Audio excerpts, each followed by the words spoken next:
Vivekananda Nagar division పరిధిలోని as రాజు నగర్ కాలనీలో defence civilian officers pensioners welfare association ఆధ్వర్యంలో కార్తీక మాస వనభోజన మహోత్సవం కార్యక్రమం జరిగింది। ఈ కార్యక్రమానికి పిఎస్సి చైర్మన్ అరకేపూడి గాంధీ ముఖ్య అతిథిగా హాజరయ్యారు। ఆయన కార్పొరేటర్లు నాని శ్రీనివాసు, ఉప్పలపాటి శ్రీకాంత్, సీనియర్ నాయకులు నాయనేని చంద్రకాంత్ రావులతో కలిసి అసోసియేషన్ యొక్క సావని 2025 ను ఆవిష్కరించారు।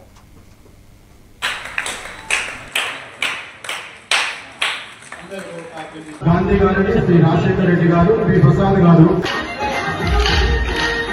కోరిక తీర్చుకొని 5 సంవత్సరాలు పబ్బం గడుపుకుందామనే ఆలోచనలో రాష్ట్ర ప్రభుత్వం ఆలోచన, ప్రభుత్వాలన్నీ కూడా అదే బాటలో కొనసాగుతా ఉన్నాయి। నేనేం సబ్సిడీస్ ఇచ్చా ఆయన కన్నా డబల్ ఇస్తే మనం అధికారంలోకి వస్తాం।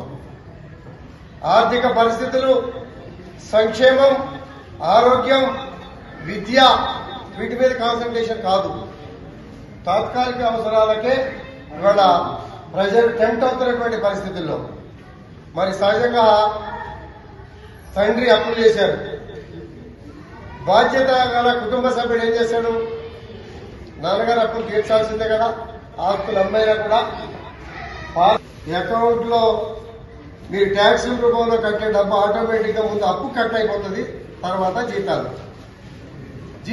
జీతాలతో పాటు పెన్షన్లు। ప్రశాంతత ఎక్కడ? జనజీవనం క్రమశిక్షణతో, ఆరోగ్యకరమైన వాతావరణంతో మనం నమ్ముకున్నటువంటి భవిష్యత్తు